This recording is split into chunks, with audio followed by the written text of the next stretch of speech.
हरिहर। आज आपसे गुरु कृपा पर चर्चा होगी। अक्सर आप कहते रहते हो कि गुरुजी, यह गुरु कृपा कैसे मिलती है। इसको थोड़ा गहराई से समझना होगा आपको। यह भी एक विधि है। पहली बात तो आप समझ लें कि गुरु कृपा का अर्थ है पूर्ण समर्पण। गुरु कृपा मिलती ही तब है जब तुम पूरी तरह से समर्पित हो जाते हो। और यह एक सुंदर विधि है। और अगर आप समर्पित नहीं हो सकते हो तो गुरु कृपा प्राप्त नहीं होगी। सीधा है। और असल में देखें तो गुरु कृपा दी नहीं जाती, गुरु कृपा ली जाती है। कोई गुरु उसे दे नहीं सकता, लेकिन आप उसे ले सकते हो। पूर्ण पुरुषों से, महापुरुषों से कृपा बहती है। कृपा उनका स्वभाव है, कृपा करना उनका स्वभाव है। जैसे कोई दीपक जलता है तो उससे प्रकाश फूटता है, वैसे ही यह पूर्ण पुरुष कृपा इनसे बहती रहती है। उन्हें प्रयत्न नहीं करना है। कृपा उनसे हमेशा बहती रहती है, अनायास बहती है। वह तो है ही। पाना आपका धर्म है। अगर पा सको तो पा लो। यह बात थोड़ी आपको समझ में कम आ रही होगी, लेकिन सच यही है। गुरु कृपा देता नहीं है, लेकिन शिष्य उसे पा लेता है। अब प्रश्न उठता है कि शिष्य कैसे हुआ जाए। तो फिर यह भी एक विधि है कि समर्पण कैसे किया जाए। थोड़ा समर्पण करना कठिन काम है। जैसे जब आप अपना क्रोध समर्पित नहीं कर सकते, दुख समर्पित नहीं कर सकते, तो फिर अपने अस्तित्व को समर्पित कैसे करोगे।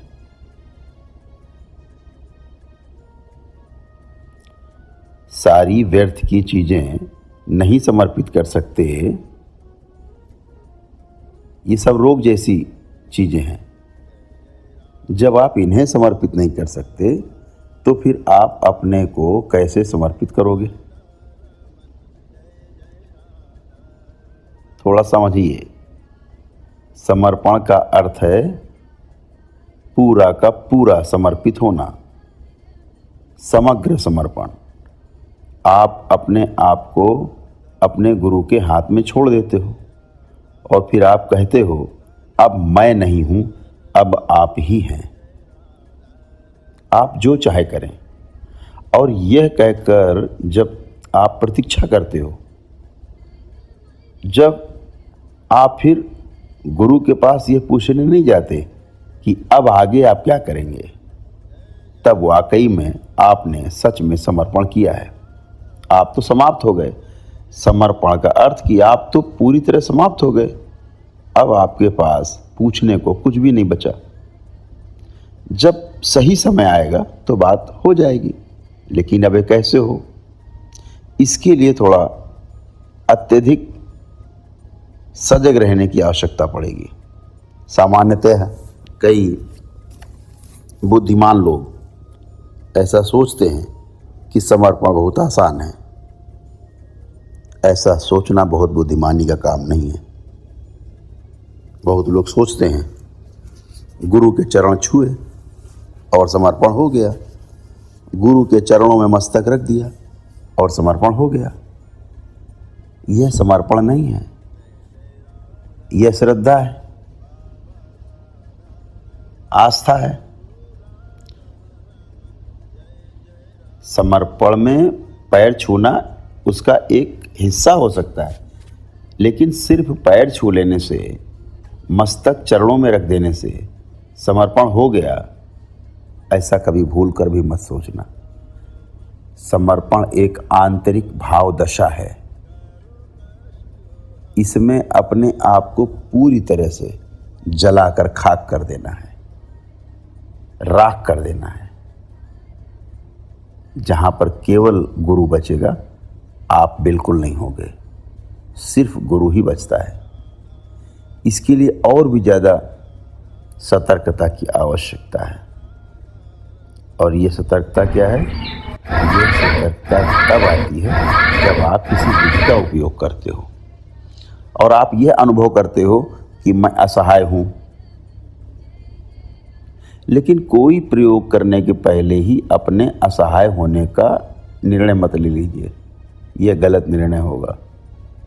पहले जो भी विधियां हैं, वह विधियां चाहे तंत्र की हों, चाहे ध्यान की हों, साधनाओं की हों, जिधर भी आप जाना चाहते हैं, पहले उनका प्रयोग करो और पूरी प्रामाणिकता से, पूरी समर्पण के साथ प्रयोग करो।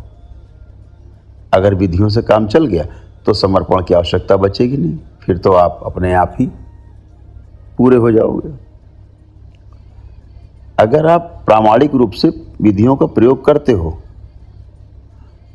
और अपने आप को बिल्कुल धोखा नहीं देते हो और पूरा का पूरा करते हो जैसा बताया गया है, बावजूद इसके अगर कुछ भी नहीं मिलता, कुछ भी नहीं होता, तब आपको पहली बार अपने असहाय होने का अनुभव होगा। तब आप अनुभव करोगे कि मैं कुछ भी नहीं कर सकता हूं। अगर ये भाव गहरे में चला जाए, असहायता का भाव, हेल्पलेस,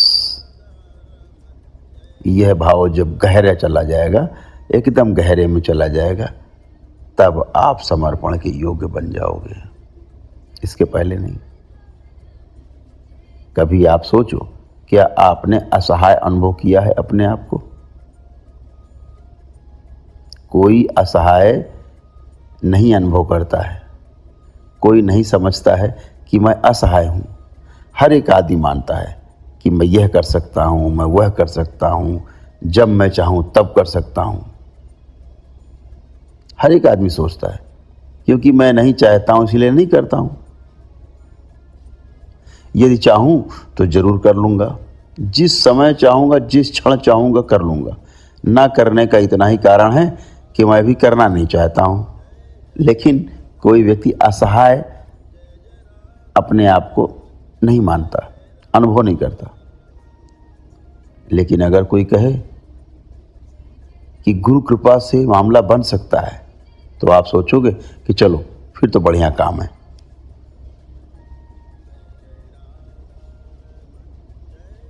जब कृपा से मिलने का सवाल उठता है तो कहते हो कि अगर दूसरे की कृपा से मिलता हो तो मैं अभी लेने को तैयार हूं, चलो। ये जो आप कहते हो ना कि जब चाहूंगा तब कर लूंगा, यह असहाय होना नहीं है, यह आलस्य है।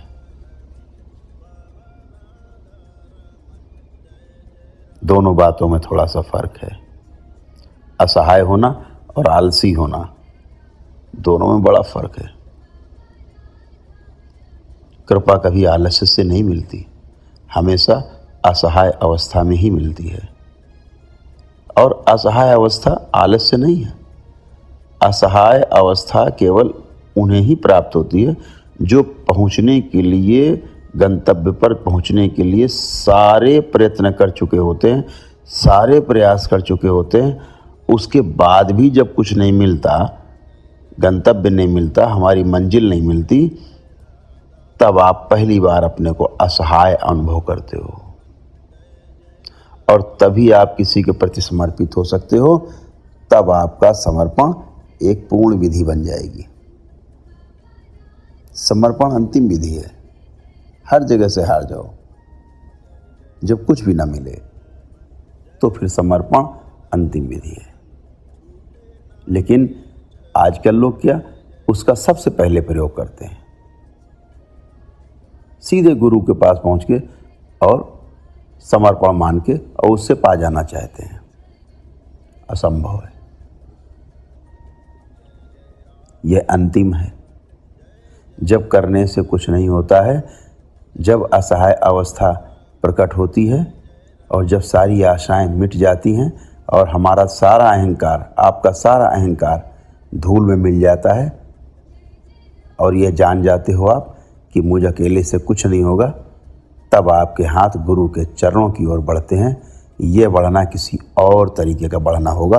तब आप असहाय होकर, बेसहारा होकर गुरु को खोजते हो।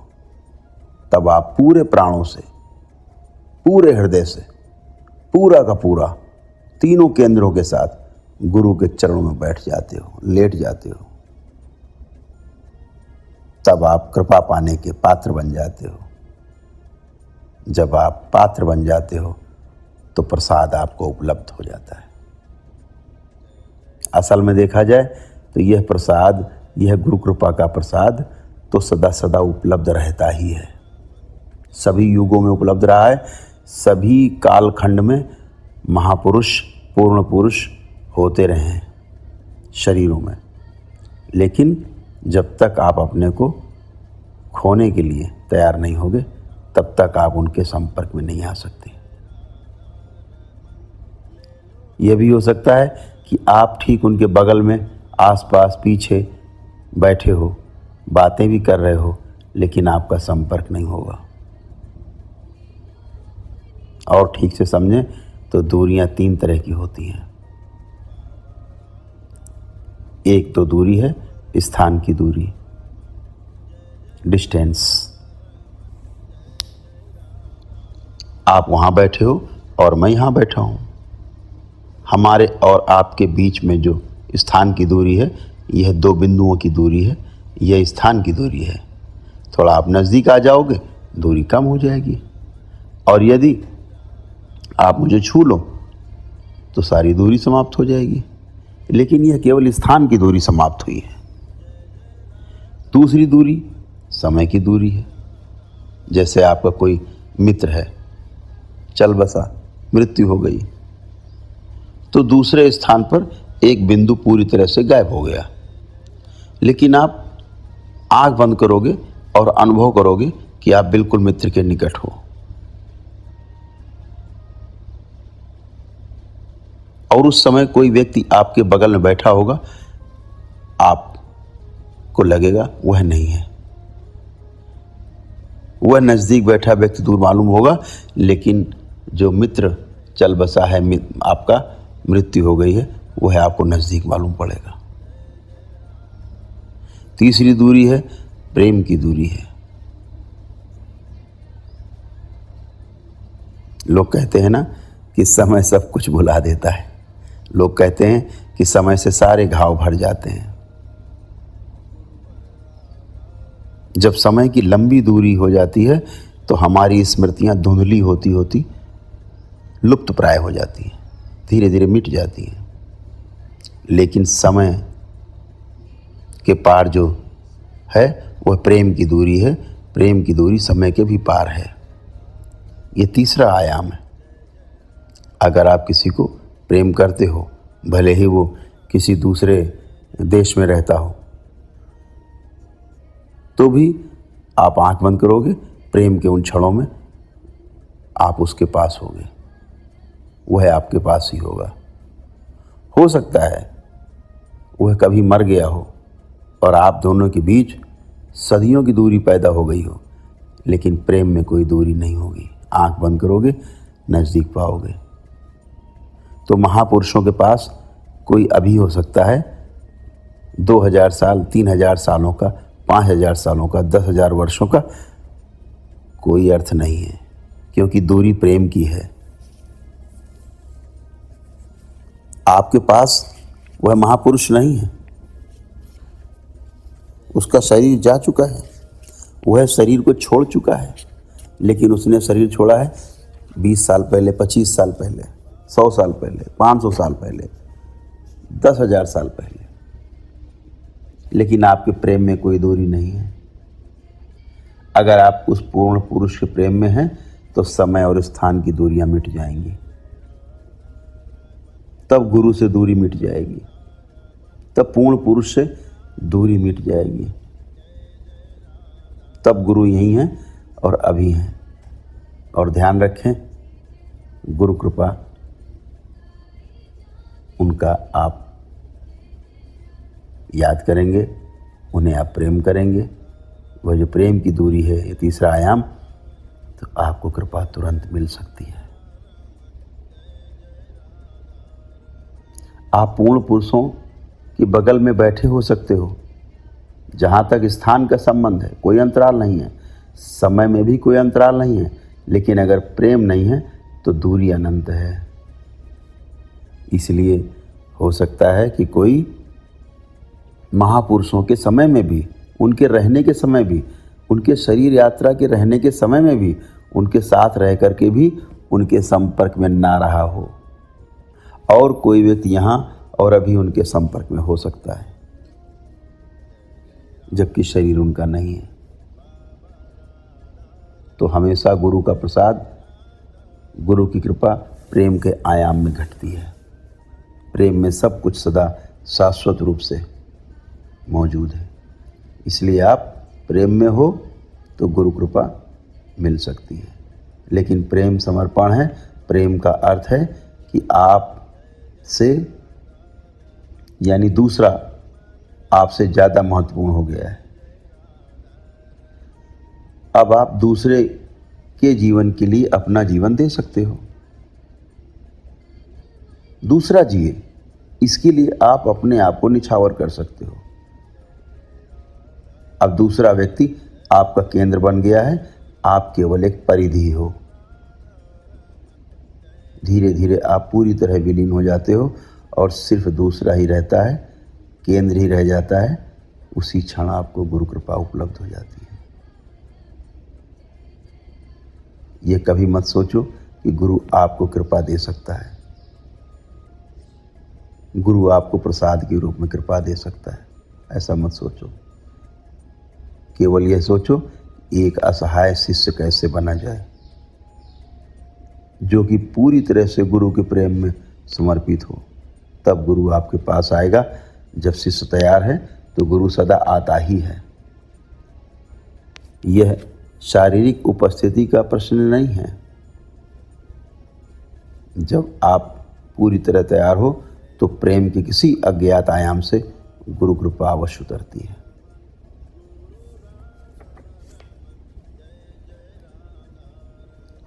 ऐसे अनेक विधियां हैं, लेकिन एक बात हमेशा ध्यान रखो कि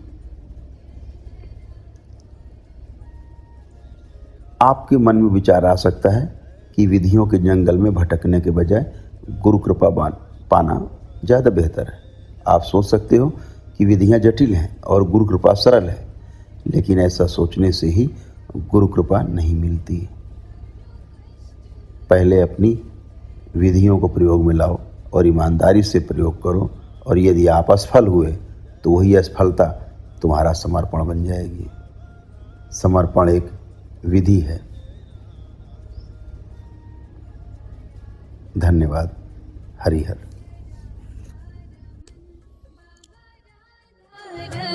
जय